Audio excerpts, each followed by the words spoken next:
5 men ambushed a billionaire at a restaurant. Until the maid's daughter, hidden skill, shocked everyone. Quiet. Phones on the table.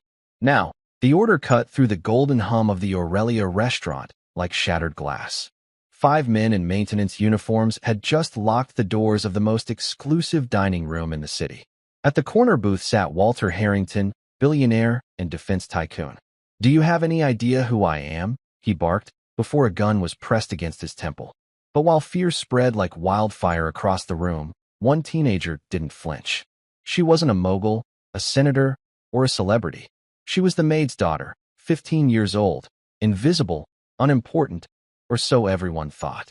This is the story of how Chloe Bennett turned a billionaire's ambush into something far more dangerous, and why it was only the beginning. Just before we dive in, let us know in the comments where you're watching from today. We love seeing how far these stories reach. And make sure you're subscribed so you don't miss tomorrow's special video. Now let's jump back in. Enjoy the story. 5 men ambushed a billionaire in a restaurant, expecting an easy score. They never counted on the quiet girl in the corner, the maid's daughter. Her hidden skill was about to shock everyone. The quiet hum of the Aurelia restaurant was the sound of money.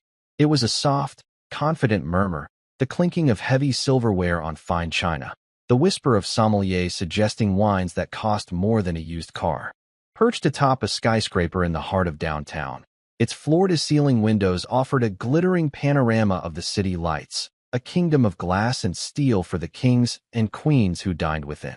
Tonight, the most prominent king was Walter Harrington. He sat at the best table, a corner booth upholstered in deep velvet, a small island of immense power. Harrington was a man sculpted by success. His suit was tailored to perfection, his silver hair was impeccably styled, and his watch was a subtle masterpiece of Swiss engineering. As the CEO of Harrington Dynamics, a sprawling defense contractor, he didn't just move markets, he moved armies. He was one of the richest, most powerful men in the country, and he wore his influence with the casual ease of a favorite coat. Across the table, a nervous politician nodded along to Harrington's monologue, laughing a little too loudly at jokes that weren't particularly funny. Harrington enjoyed this. He enjoyed the deference, the quiet fear, the unspoken understanding that his favor could make or break a man's career. His gaze drifted idly around the room, assessing, categorizing. He saw hedge fund managers, tech moguls, and old money heirs, all performing the same ritual dance of wealth. It was his world, and he was its master. A short distance away, near a service station polished to a mirror shine, stood a woman who was invisible to him. Susan Bennett moved with a quiet efficiency that made her blend into the luxurious background. She wore the simple, elegant black uniform of the restaurant staff, her expression professionally serene. For the past 12 years, Susan had been the head housekeeper at Walter Harrington's sprawling city penthouse. Tonight, her boss had insisted she work a private event at his favorite restaurant, a last-minute demand she couldn't refuse. Her job was to be a ghost, anticipating needs before they arose, ensuring that Mr. Harrington's evening was seamless. Her daughter, Chloe, sat at a small, out-of-the-way table meant for staff on their break. She was 15, with a cascade of simple blonde hair tied back in a practical ponytail. She wore a plain gray sweater and jeans, a stark contrast to the designer gowns and bespoke suits that filled the room. A well-worn textbook and a half-finished glass of water were on her table. To any casual observer, she was just a teenager waiting for her mother to finish work, her head bent over her homework, lost in a world of algebra and history. But Chloe wasn't studying. Her eyes were down, but her senses were taking in everything.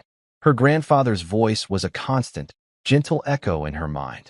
"Observation is your first and best weapon, kiddo," he used to say, his voice warm with the memory of sunshine and old leather. "Most people look, but they don't see. You need to see." So Chloe saw. She saw the politician's sweat beading on his upper lip, a clear sign of his desperation. She saw the way the restaurant manager, a man named Mr. Du Bois, kept a respectful distance from Harrington's table but never truly looked away, his posture radiating a tense desire to please. She counted the exits, the grand front entrance, 2 kitchen doors, and a service elevator at the end of the hall. She noted the security cameras, tucked discreetly into the corners of the ornate ceiling.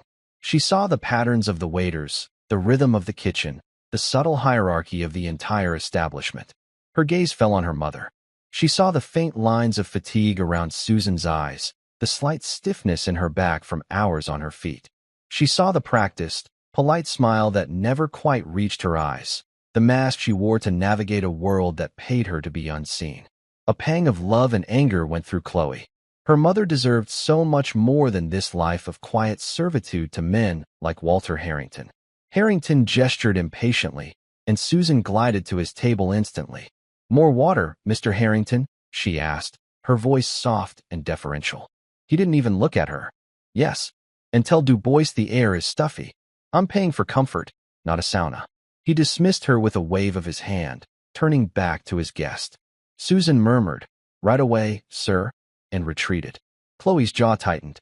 She hated the way he treated her mother, like a piece of furniture that could talk. Her grandfather had taught her about men like Harrington. Arrogance is a fatal flaw, Chloe.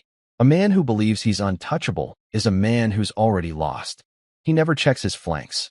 The thought brought a fresh wave of grief. General Michael Coleman, her grandfather, had been gone for 2 years now. A sudden, shocking heart attack, the doctors had said.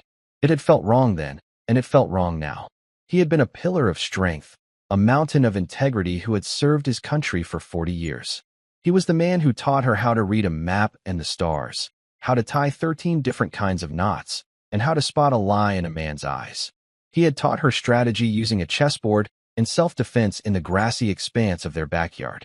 He called it life skills. Her mother called it filling her head with nonsense. But for Chloe, it was his legacy. It was all she had left of him. Her thoughts were cut short by a sudden, jarring noise. The grand oak doors of the restaurant slammed shut with a heavy, final thud. A thick metal lock clicked into place, the sound unnaturally loud in the hushed room. The gentle murmur of conversation died instantly. Heads turned. A nervous silence fell, thick and heavy with confusion. Then, a voice, rough and cold, sliced through the quiet. Nobody move. Phones on the table. Now. 5 men stood by the entrance. They were dressed in the dark blue overalls of a city maintenance crew, but there were no tools in their hands. There were only guns. They were large, black, and utterly terrifying. The leader, a big man with a thick neck and a jagged scar that cut through his left eyebrow, pointed his weapon at the ceiling. His eyes, small and hard like pebbles, scanned the room full of millionaires. The elegant buzz of the Aurelia had just been replaced by the raw, brutal language of violence. The panic was instantaneous, a tidal wave of fear that swept through the dining room. A woman screamed, a short, sharp cry that was quickly stifled. The nervous politician at Harrington's table went pale, looking as if he might faint. The diners, moments ago the masters of their universe, were now just frightened people, their wealth and power utterly useless. Walter Harrington, however, reacted with fury, not fear. "Do you have any idea who I am?" he snarled, half rising from his seat. The leader of the robbers turned his cold eyes on him. He gave a cruel, humorless smile. "Yeah, you're our gold mine for the night. Sit down." Now, another of the men, lean and jumpy, moved quickly to Harrington's side, pressing the muzzle of his gun into the billionaire's temple. Harrington froze, his face a mask of shocked rage. He slowly, reluctantly, sank back into his chair. The robbers moved with practiced efficiency. 2 guarded the door, their guns sweeping across the room. The other 3 fanned out, one grabbing a velvet rope to herd the terrified patrons into the center of the room.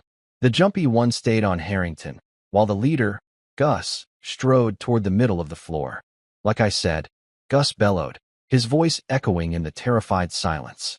"Phones on the table. Wallets. Jewelry. Put it all in the bag." He tossed a canvas duffel bag onto a nearby table. "And you," he said, pointing a thick finger at Harrington. "You're going to make a little phone call. A wire transfer. $50 million. You do that, and we all go home happy."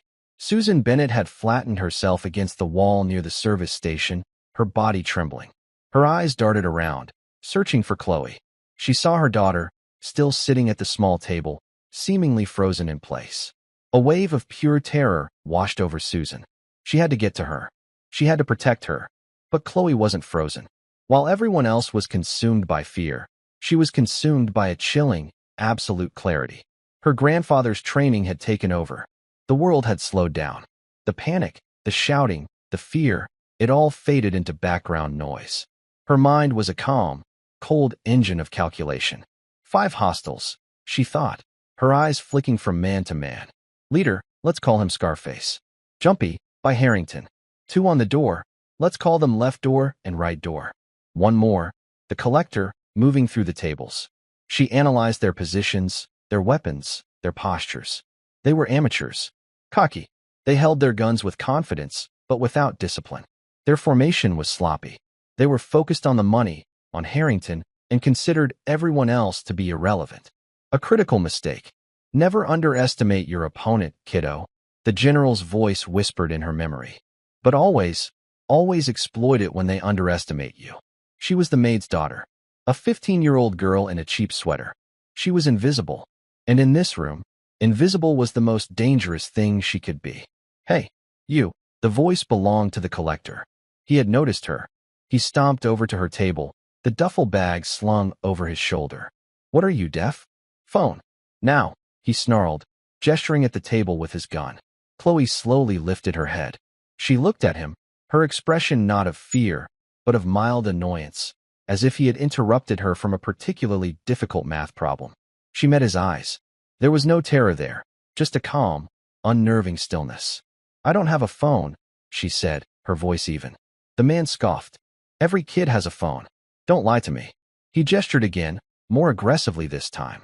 Empty your pockets. Chloe stood up slowly, her movements deliberate. I have nothing for you. Her mother, Susan, saw the confrontation and a strangled cry escaped her lips. Chloe, no. Just do what he says. The collector's attention snapped to Susan. That your kid? Keep her quiet, or I'll do it for you.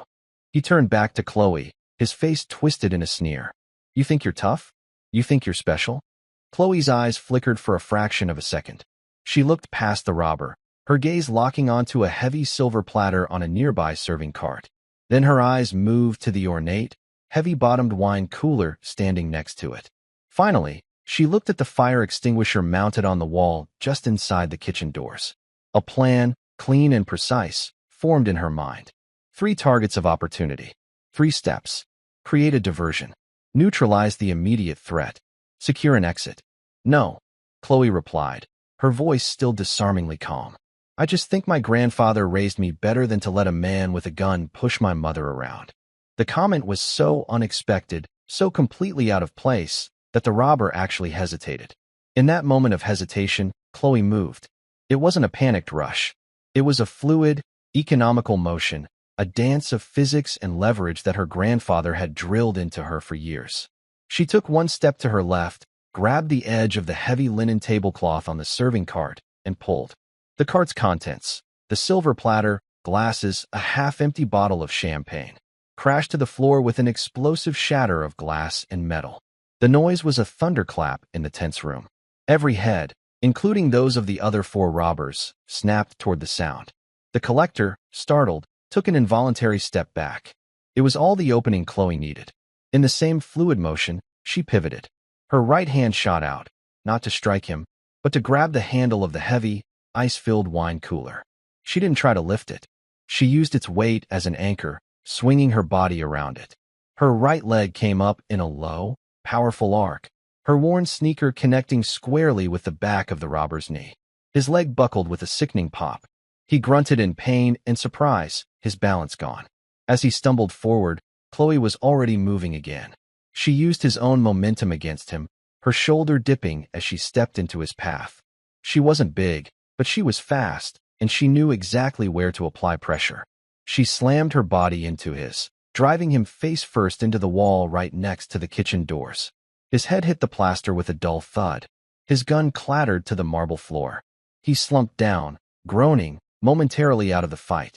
The entire sequence had taken less than 3 seconds. A collective gasp went through the room. The silence that followed was one of profound shock. The robbers stared, their minds struggling to process what had just happened. Walter Harrington's jaw was hanging open. Susan Bennett looked at her daughter as if she were a stranger, her heart pounding with a mixture of terror and utter disbelief. Chloe didn't pause to admire her work.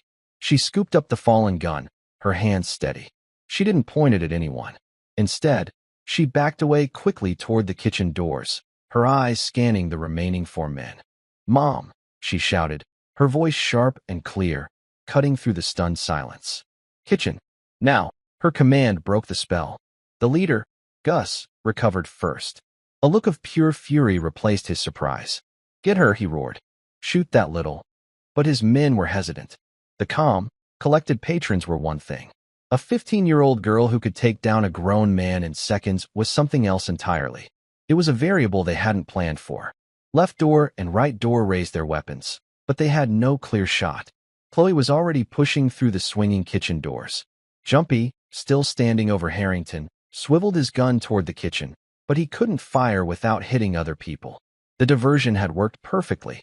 As the robbers' attention focused on the kitchen, the patrons began to react, their survival instincts finally overriding their fear. People started scrambling, diving under tables, creating more chaos. Walter Harrington seized the moment. He lunged sideways, knocking his chair into Jumpy's legs. The gunman stumbled, cursing, giving Harrington the precious second he needed to dive behind the velvet booth for cover. Inside the kitchen, the sounds of controlled chaos erupted. Chloe hadn't fled. She was fighting. There were shouts, the crash of pots and pans, a sharp hiss. Gus, his face purple with rage, made a decision. The plan was falling apart. "Forget the girl. Get the money," he screamed at Jumpy. "Finish the transfer." He and the other two gunmen started moving toward the center of the room, trying to regain control. But it was too late. The element of surprise was gone, replaced by a wild card they could never have anticipated. They had ambushed a billionaire in a restaurant, expecting to find sheep. Instead, they had found a wolf disguised as a lamb. And she was just getting started. The kitchen was a maze of stainless steel and controlled panic. Chefs and line cooks, who had been hiding behind counters and in pantries, stared with wide eyes as Chloe burst through the doors. She ignored them, her mind already on the next step. Control the environment, Chloe. The battlefield is never just the ground you stand on. It's everything around you. She grabbed the heavy fire extinguisher from its wall mount. Her hands knew the familiar weight, the feel of the pin under her thumb. Her grandfather had made her practice with one in their backyard, spraying foam at imaginary enemies until she could deploy it in her sleep. She didn't wait for the robbers to come to her. She kicked open one of the swinging doors just enough to create a gap and shoved the nozzle through. A thick, white cloud of CO2 foam blasted into the dining room, aimed directly at the two robbers moving to regain control. The men yelled in shock, stumbling back as the cold, blinding foam hit them. It wasn't lethal, but it was disorienting. It coated their faces, stung their eyes, and made the marble floor slick and treacherous. One of them slipped, his feet going out from under him, and landed hard on his back. "Move," Chloe yelled to her mother, who was now huddled with the kitchen staff. "There's a service exit in the back. Get out." Susan, her face as white as a sheet, was paralyzed. "But you, what are you doing?" "What Grandpa taught me," Chloe said, her voice tight with focus. "Now go." The leader, Gus, wiped the foam from his eyes, roaring with frustration. He fired his gun blindly toward the kitchen, the bullet tearing a chunk out of the door frame. "I'm gonna kill that kid." Chloe ducked back as splinters flew. She dropped the extinguisher and scanned her new environment. Pots, pans, knives, boiling water, heavy sacks of flour. It was an arsenal. The Jumpy robber, having recovered from Harrington's shove, decided to be a hero. He charged for the kitchen doors. He burst through, his gun raised, expecting to find a scared teenager. He found a strategist. Chloe had positioned herself beside a large, industrial-grade mixer. As he came through the door, she kicked a 50-pound sack of flour that she had dragged into his path. The sack ripped open on impact, sending a massive white cloud into the air. The robber gasped, inhaling a lungful of fine powder. He began to cough violently, his eyes watering, his vision completely obscured. He was blind. He fired his gun wildly, the shot going harmlessly into the ceiling. Before he could recover, Chloe was on him. She used a heavy-bottomed frying pan not as a club, but as a tool of leverage.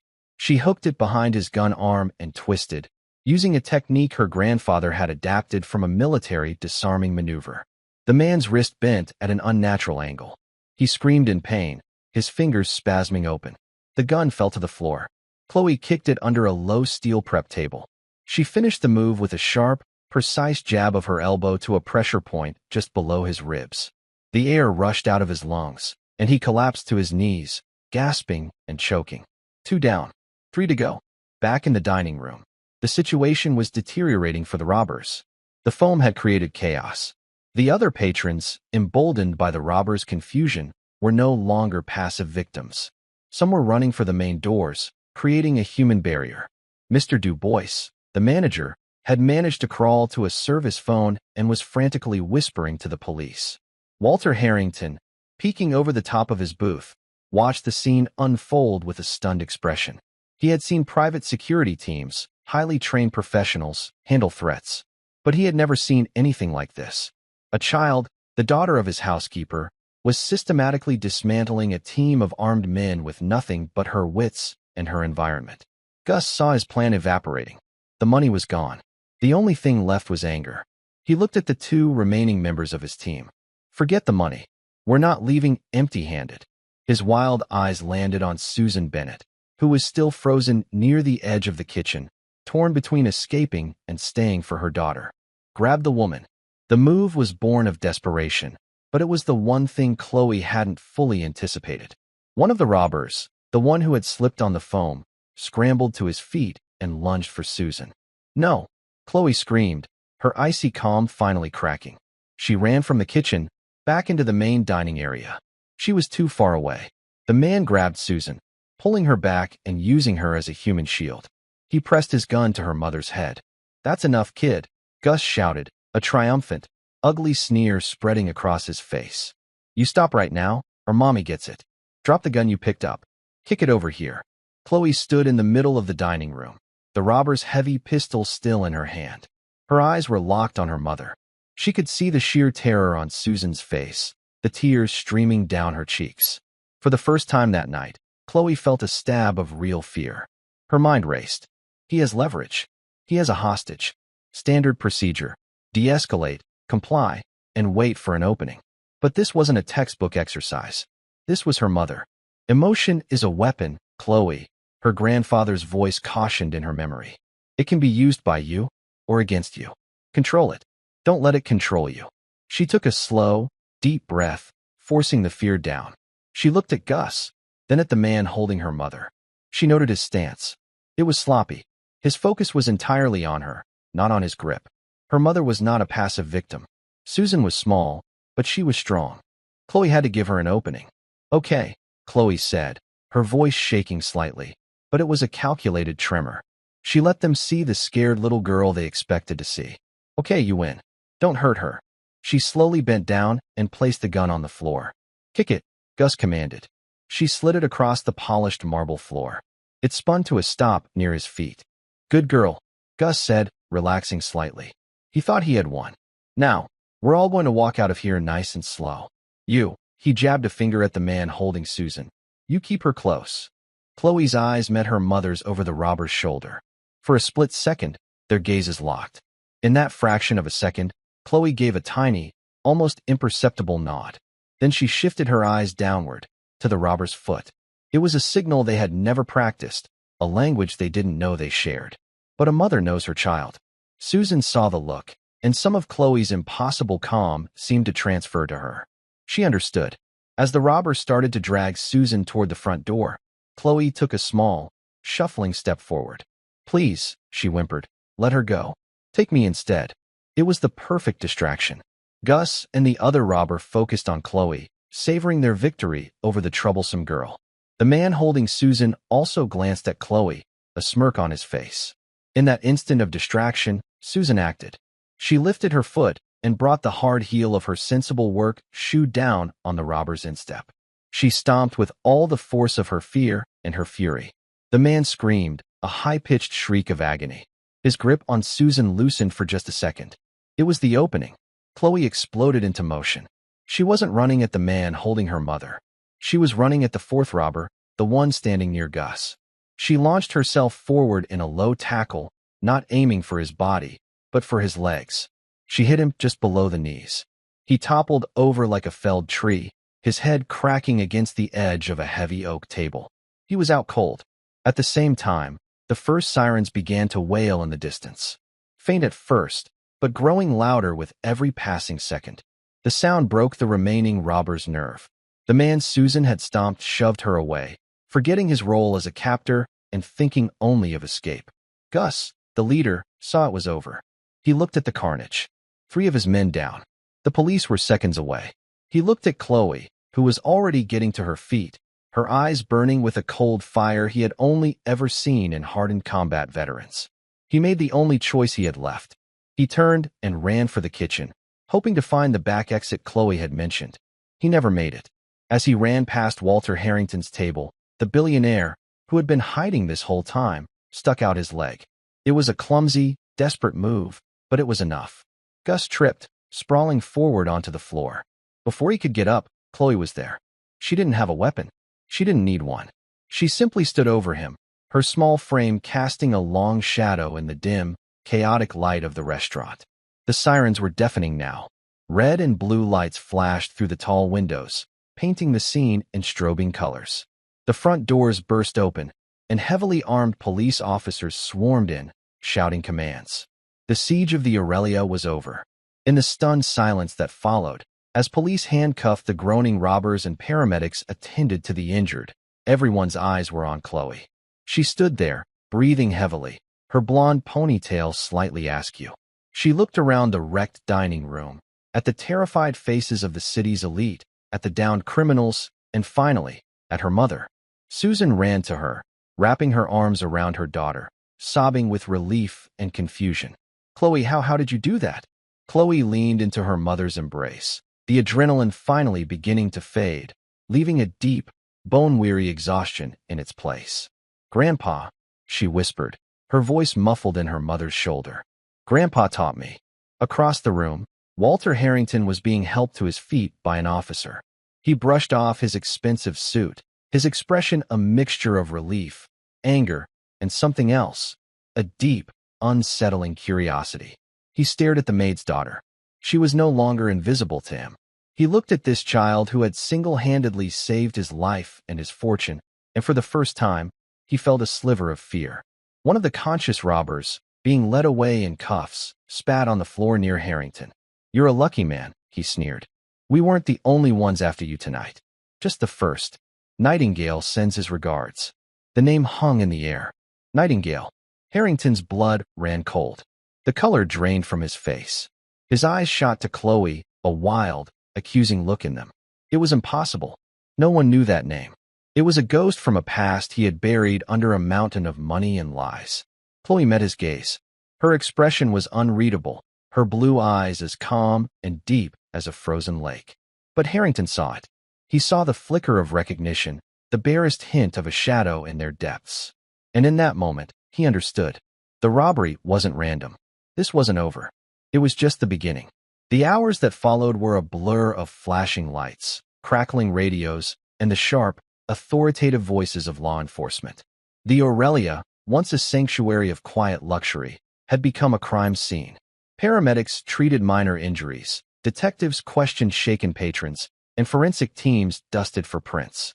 Through it all, Chloe sat wrapped in a coarse wool blanket on the steps of an ambulance, a cup of lukewarm, sugary tea held loosely in her hands. The adrenaline had long since drained away, leaving a profound weariness that settled deep in her bones. She watched the organized chaos with the detached calm of a spectator. She answered the questions of a kind-faced but perceptive detective named Miller, her answers simple, direct, and carefully edited. I just got lucky, she said, keeping her gaze fixed on her worn sneakers. The guy who grabbed me wasn't paying attention. I pulled a tablecloth. He slipped. And the man in the kitchen? Detective Miller asked, his pen poised over his notepad. The kitchen staff said you took him down with a sack of flour and a frying pan. That's a little more than lucky, wouldn't you say? Chloe shrugged, making the blanket bunch up around her shoulders. He couldn't see. I just pushed him. He fell. Miller studied her for a long moment. He'd been a cop for 20 years. He knew when a story was too neat, too clean. But the facts were undeniable. The girl had neutralized 2 armed men and created the opening that stopped the robbery. Your grandfather taught you how to defend yourself? He taught me to pay attention, Chloe corrected softly. He said most trouble can be avoided if you just see it coming. It was the truth, just not the whole truth. A few feet away, her mother, Susan, was giving her own statement, her voice still trembling. Her eyes kept darting toward Chloe, filled with a bewildered mix of pride, fear, and a dawning, unsettling understanding that the child she had raised was a stranger to her. The quiet, bookish girl who did her homework and helped with the laundry had vanished, replaced by someone with the reflexes of a soldier and the eyes of a hawk. The true storm, however, was centered around Walter Harrington. He stood apart from the other patrons, flanked by two stone-faced men in dark suits who must have been his private security. He wasn't talking to the police. He was talking into his phone, his voice a low, urgent snarl. Detective Miller approached him, but Harrington waved him away with an imperious gesture. "This is now a matter of corporate security," Harrington stated, his voice like ice. "My people will handle the internal investigation. Your department can handle the street trash." He ended his call, and his eyes, cold and flinty, found Chloe. He stared at her, not with gratitude, but with a palpable, unnerving intensity. It was the look of a man who has just seen a ghost.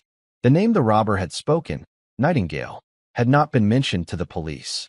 It was a secret that now hung in the air between the billionaire and the maid's daughter, a shared poison that changed everything.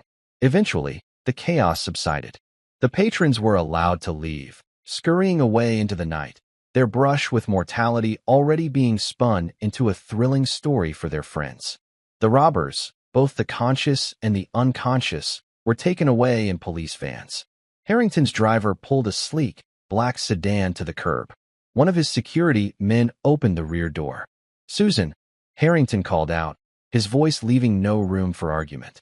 "Get your daughter. We're leaving." The ride to Harrington's penthouse was a study in suffocating silence. The car moved like a phantom through the sleeping city, the streetlights tracing silent patterns across the faces of its three occupants. Susan sat huddled against her door, stealing worried glances at Chloe. Harrington sat opposite them, his hands clasped on his knee, his gaze fixed intently on the girl. Chloe simply stared out the window, watching the city slide by. She felt his eyes on her, dissecting her, trying to solve the puzzle she presented. She knew what he was thinking. "Who are you? How do you know that name?" "I don't," she thought, "but I'm going to find out." When they arrived at the penthouse, a sprawling palace of glass and marble perched atop the city, the familiar space felt alien. The air was thick with unspoken questions. Harrington dismissed his security detail with a nod. "Susan," he said, turning to her, "go and get some rest. We'll talk in the morning." It was a command, not a suggestion. Susan hesitated, looking at her daughter. "Chloe, I'm fine, Mom," Chloe said, giving her a small, reassuring smile that didn't reach her eyes. "I'm just tired." Reluctantly, Susan retreated to the small staff quarters tucked away in a service wing of the massive apartment. The heavy door clicked shut, leaving Chloe alone with the billionaire. Harrington walked over to a vast window that overlooked the glittering city. For a long time, he said nothing, his back to her. "Your grandfather," he said finally, his voice low and strained. "General Michael Coleman. A great man. A patriot." "Yes, sir," Chloe said. He turned to face her. The polite mask of the powerful CEO was gone. In its place was a raw, naked fear. "He never mentioned a project he and I worked on. Years ago. Code name, Nightingale." Chloe kept her expression neutral, her heart beating a slow, steady rhythm. "No, sir. He didn't talk much about his work. He said it was classified." Harrington's eyes narrowed. He was searching for any flicker of deception, any hint that she was lying. "The man in the restaurant.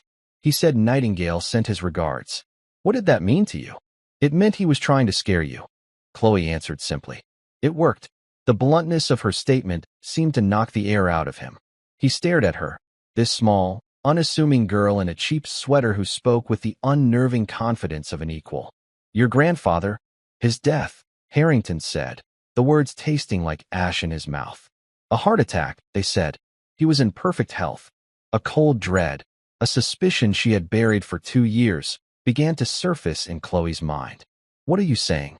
"I'm saying," Harrington leaned forward, his voice barely a whisper, "that I don't believe in coincidences. And I don't believe your grandfather's death was natural. Not anymore." The words hit Chloe with the force of a physical blow. The room seemed to tilt. Her grandfather, her hero, the strongest man she had ever known, murdered? The idea was monstrous, unthinkable. Yet, as soon as Harrington said it, a dark part of her mind knew it was true. It explained the nagging wrongness of it all, the feeling that a piece of the puzzle had always been missing. Why? Chloe asked, her voice small and tight. Who would kill him? Someone who wanted Nightingale to stay buried, Harrington said, his gaze distant, lost in a dark memory. It was a deniable ops program. Off the books. We were tasked with neutralizing threats to national security, foreign and domestic. The general was the strategist. I provided the funding and the technology through my company. He began to pace, his agitation growing. We did things that had to be done, but things that could never see the light of day. We made enemies, powerful enemies. When the oversight committee got wind of it, we were ordered to shut it down. Erase everything. We buried it, Chloe. Or so we thought. He stopped and looked at her, his expression grim. Someone knows. They know what we did. And they're coming for me. That robbery tonight, it wasn't about the money. It was a message, a declaration of war. And they used that name to let me know that they know everything. Chloe felt the world shifting under her feet. Her entire life, the stories her grandfather told, the games he taught her. It was all being recast in a new, terrifying light. He wasn't just a retired soldier.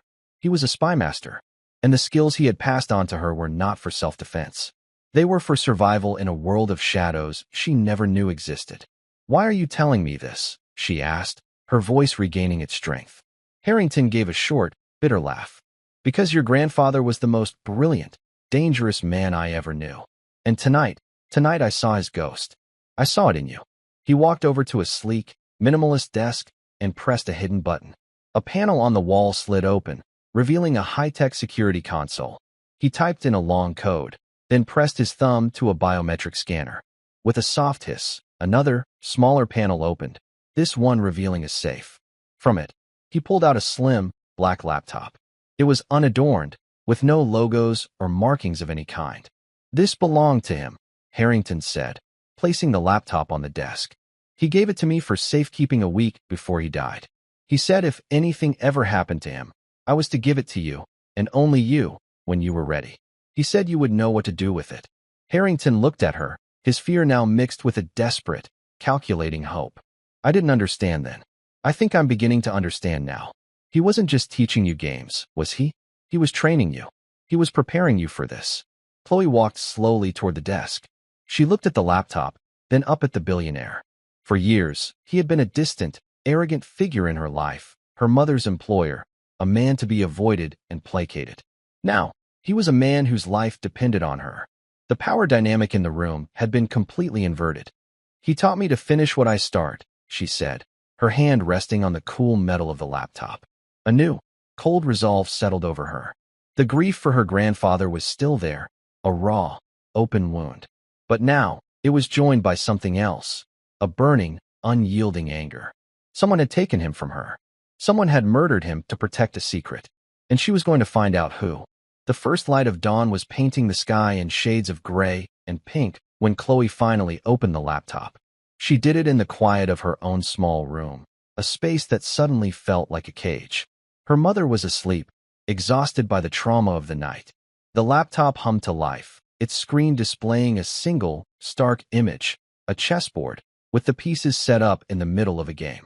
Below it was a blinking cursor, waiting for a password. It wasn't a question. It was a test. Chloe studied the board. It was a famous position, one her grandfather had made her study for weeks. The Fischer-Spassky game, 1972. The turning point of the Cold War on a chessboard. But the position was slightly altered. One of the pawns was out of place. Details, Chloe. The truth is always in the details that no one else bothers to look at. She knew the move. Fischer's brilliant, unorthodox pawn sacrifice. She typed it into the password field using standard algebraic notation. BXH2+. The screen went black for a second, then resolved into a simple, text-based operating system. There were no icons, no graphics. Just a list of encrypted files with cryptic names, Socrates, Plato, Aristotle, and one that made her breath catch in her throat, Nightingale. She clicked on the Nightingale file. Another password prompt appeared. This one was different. It was a question. What is the price of silence? Chloe didn't have to think. It was a phrase from one of her grandfather's favorite books, a worn copy of Meditations by Marcus Aurelius. He had underlined the passage and made her memorize it. She typed the answer. Everything. The file decrypted. It wasn't a dossier or a report. It was a complex diagram of names, dates, and locations, all connected by lines of influence and money. In the center was Walter Harrington and Harrington Dynamics. Branching off from him were offshore accounts, shell corporations, and clandestine meetings. And at the end of several of those branches was one recurring name, Senator James Prescott, the same nervous politician who had been at Harrington's table the night before. But it was the other side of the web that made her blood run cold. Another central node, labeled Nightingale, was connected not to corporations, but to a series of dates. Each date corresponded to a high-profile, unsolved accident or disappearance over the past 15 years. A journalist investigating military contracts who died in a car crash. A whistleblower at a rival tech firm who vanished while hiking. A foreign diplomat who suffered a sudden, fatal aneurysm. And the last date on the list, 2 years ago, was linked to a single name, General Michael Coleman. Cause of death, heart attack. Chloe stared at the screen, the terrible truth laid bare in cold, digital lines. Nightingale wasn't just a program. It was an assassination squad. Her grandfather and Harrington hadn't just been neutralizing threats. They had been killing people. A wave of nausea washed over her. Her grandfather, the man who taught her about honor and integrity, was a killer? It didn't make sense. It couldn't be true. She dug deeper, opening the other files. Socrates contained audio logs, her grandfather's voice, calm and measured, dictating his notes. She listened, her hands trembling. September 14th, the familiar voice said, the recording dated just 3 days before his death. Harrington is becoming reckless. The targets are no longer threats. They are business rivals. Political obstacles. He's twisting Nightingale's purpose, using it to build his own empire. Prescott is in his pocket. He's feeding him classified intelligence in exchange for political favors and defense contracts. This was not the mission. This is corruption. This is murder for profit. I have to shut him down. I'm meeting with an old contact from the AG's office. I've prepared a package, a dead man switch. If Harrington finds out, he will see it as a betrayal. He will not hesitate to add my name to the list. The recording ended. Chloe sat in stunned silence, the pieces clicking into place with horrifying clarity. Her grandfather hadn't been a murderer. He had been trying to stop one. He discovered Harrington was using their secret Black Ops team to eliminate personal enemies and consolidate power. He had planned to expose him, and Harrington had killed him for it. The robbery wasn't a message for Harrington from an old enemy. It was a message from a new one. The people who sent those robbers weren't after Harrington's money. They were after whatever proof the general had compiled against him. They thought Harrington had it, but he didn't. Chloe did. The black laptop in front of her wasn't just a computer. It was her grandfather's last will and testament. It was a weapon. It was a dead man's switch. And he had just handed it to the one person on Earth he knew would be able to use it. A cold, hard fury unlike anything she had ever felt before settled in Chloe's heart. It burned away the grief and the confusion, leaving behind a singular, razor-sharp purpose. Walter Harrington thought he had a new ally. He thought he had found a ghost to protect him from his past. He was wrong. He had just armed the one person who had the means, the motive, and the skill to bring his entire world crashing down. He thought the girl he was looking at was her grandfather's ghost. He was wrong. She was his judgment. The hum of the penthouse's climate control system was the only sound in the pre-dawn stillness. It was a sterile, soulless sound, the breathing of a gilded cage. Chloe sat on the edge of her narrow bed, the laptop screen casting a cold blue light on her face. The truth of her grandfather's life and death was a physical weight, pressing down on her, stealing the air from her lungs. He wasn't a murderer. He was a man who had made a deal with the devil, believing he could control the flames for a greater good. But the devil, Walter Harrington, had turned the fire on him. The rage that had solidified in her heart now cooled into something harder, denser, and far more dangerous. Purpose. Grief was a fog. Purpose was a compass. Her path was no longer about mourning what she had lost. It was about avenging it. She couldn't confront Harrington. Not yet. He was a king in his castle, surrounded by walls of money and influence. A direct accusation would be her last mistake. He would silence her as he had silenced her grandfather. Never fight your enemy on his terms. The general's voice echoed in her memory, a lesson from a long-ago chess game. Change the battlefield. Make him come to you. The laptop was the new battlefield. Her grandfather had left her an armory of information. She spent the next 2 hours devouring it, her mind absorbing the complex network of shell corporations, illegal arms deals, and political bribery. Senator Prescott was the key. He sat on the Senate Armed Services Committee, the very committee that approved Harrington Dynamics' multi-billion-dollar contracts. Her grandfather's logs detailed dozens of secret payments to offshore accounts held by the senator. The picture was simple and ugly. Harrington bought the politician, and the politician made him rich. Her strategy began to form, a 3-phase operation taking shape in her mind, just as the general had taught her. Phase 1, reconnaissance. She needed to observe the enemy, understand his habits and weaknesses, all under the perfect cover of the quiet, traumatized Maid's daughter. He would keep her close, a trophy, never seeing the scout in his own throne room. Phase 2, disruption. She would launch small, surgical strikes, anonymous leaks, whispers in the right ears, to attack his foundations, starting with the fragile career of Senator Prescott. Phase 3, checkmate. When his foundations were weak and his allies were gone, she would strike with the full weight of her grandfather's evidence to deliver the final, killing blow. She closed the laptop as the sun began to stream through her window, hiding it in a loose panel at the back of her closet. She showered, dressed, and erased every trace of the night's revelation from her face. When she looked in the mirror, a soldier stared back. She found Harrington in his private dining room. He looked up as she entered, his face softening into an expression of practiced concern. "Chloe," he said, his voice warm and paternal. "How are you feeling?" "Tired," she said, her voice quiet and small. "I didn't sleep much." "Understandable," he said, gesturing to a chair. "After what you did, you're part of the family now, Chloe. We need to talk about your future. A girl with your talents shouldn't be wasting them. I have connections. The best private academies. We can hone those skills.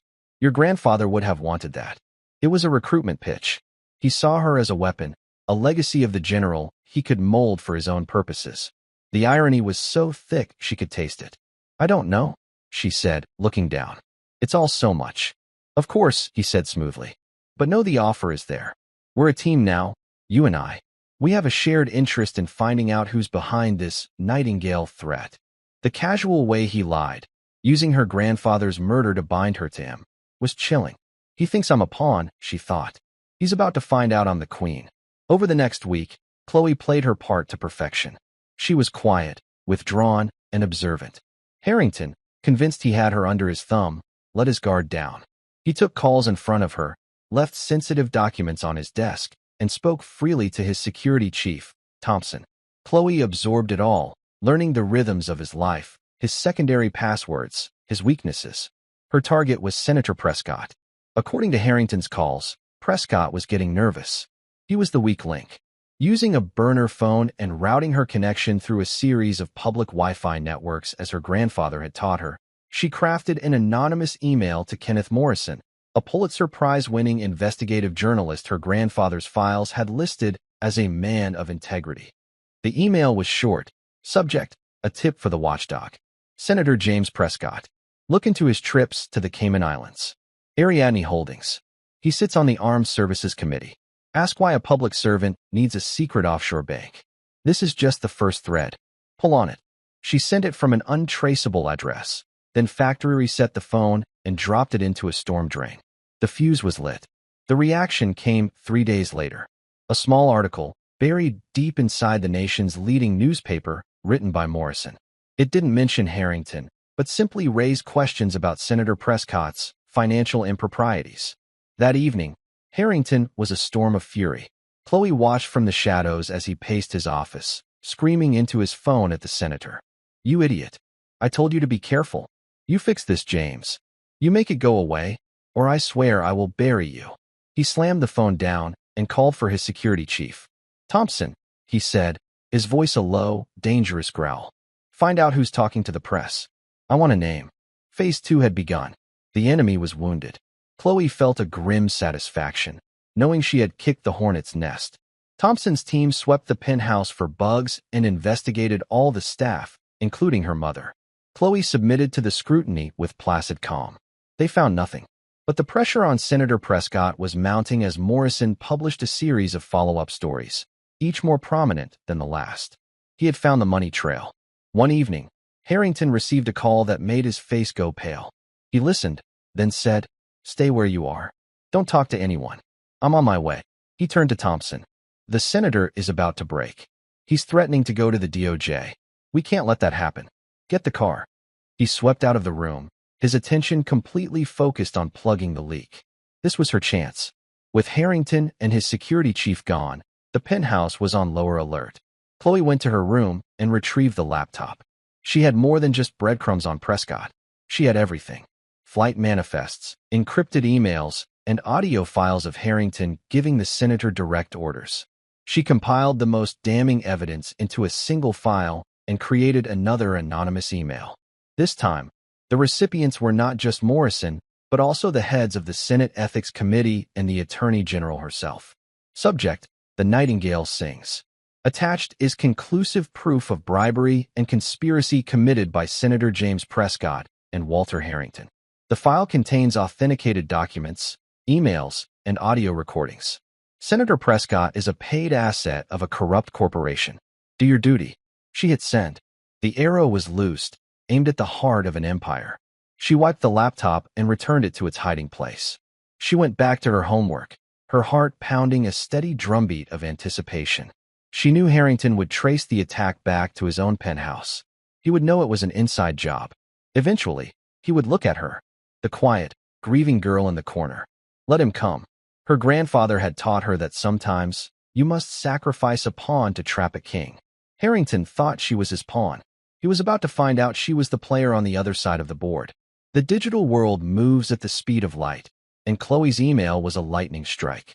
The next morning, the story was a firestorm. The lead headline on every news channel and website: Senator Prescott implicated in bribery scandal. Harrington dynamics at center of probe. The irrefutable proof she had provided, especially the audio clips of Harrington commanding the senator, fueled the inferno. Cornered by the public evidence, the Department of Justice announced a formal investigation. Senator Prescott's career evaporated in hours. Stripped of his committees and abandoned by his party, he resigned by evening. From the quiet of the penthouse, Chloe watched the first pillar of Harrington's empire turn to dust. His company's stock cratered. Allies who once flocked to him now scrambled to denounce him. Harrington finally returned late the next night. He strode into the living area where Chloe sat reading, deliberately waiting. He looked like a man hollowed out by disaster, his face a haggard mask of fury. His eyes, burning with paranoia, swept the room and landed on her. The quiet girl. The ghost of the general. He dismissed his security chief, Thompson, with a flick of his wrist. The silence that fell was thick with accusation. "It was you," Harrington said, his voice a raw whisper. "The leak. It came from inside this building. It was you." Chloe slowly closed her book. She met his gaze, her own eyes clear and steady. The time for hiding was over. Yes. The simple affirmation struck him with more force than a denial. He stared, struggling to reconcile the timid girl with the architect of his ruin. "How? What?" "You have my grandfather's laptop," Chloe said, her voice even. "The one you gave me." Harrington's face went white. "Impossible. The files were locked. Michael's encryption was military grade." "He gave me the keys," Chloe said. "A long time ago. He called them games. Chess moves. Lines from old books. He was preparing me, not to help you, but to stop you." The truth finally dawned on Harrington. He hadn't been betrayed by a new enemy. He had been outmaneuvered by an old one from beyond the grave. "He was going to expose you," Chloe continued, her voice gaining a cold, hard edge as she stood. "He knew you were using Nightingale to kill your rivals. He was going to turn you in. So you killed him." "No," Harrington sputtered, taking a step back. "He was a threat. He was going to expose a program that kept this country safe. He was a threat to your bank account, Chloe shot back, her anger finally surfacing. He was my grandfather, and you took him from me. Desperate, Harrington lunged for the phone. Thompson, get in here. He never finished. The front door burst open, revealing not Thompson, but Detective Miller and a team of FBI agents, guns drawn. Walter Harrington, Miller's voice boomed. You're under arrest for conspiracy, fraud, and suspicion of murder. Harrington froze. He looked from the agents to Chloe, his face a mask of utter defeat. He saw it all. She hadn't just leaked financial data. She had sent them everything. The Nightingale file. The proof linking him to her grandfather's murder. As they cuffed him, his eyes met Chloe's one last time. He saw no triumph, only the stark, quiet face of justice. 6 months later, Chloe and her mother stood on the lawn of a small, peaceful house they now owned, paid for with reward money from the DOJ. Walter Harrington was serving a life sentence without parole. His empire was in ruins. Susan put an arm around her daughter, a quiet pride in her eyes. Are you happy, honey? Chloe looked at their new home, a world away from the gilded cage of the penthouse. It was safe. It was normal. But she knew her grandfather's legacy was a part of her now, both a gift and a burden. I'm getting there, Mom, she said, a small, genuine smile touching her lips. The lesson was clear. Harrington believed power came from wealth and secrecy. But his empire, built on lies, was dismantled by a 15-year-old girl armed with the truth. True strength wasn't the power to eliminate threats, but the courage to stand for what's right. The maid's daughter, once invisible, had ensured her grandfather's honorable legacy would never be extinguished. And that's where we'll end the story for now. Whenever I share one of these, I hope it gives you a chance to step out of the everyday and just drift for a bit. I'd love to know what you were doing while listening. Maybe relaxing after work, on a late-night drive, or just winding down. Drop a line in the comments. I really do read them all. And if you want to make sure we cross paths again, hitting like and subscribing makes a huge difference. We are always trying to improve our stories, so feel free to also drop your feedback in the comment section below. Thanks for spending this time with me.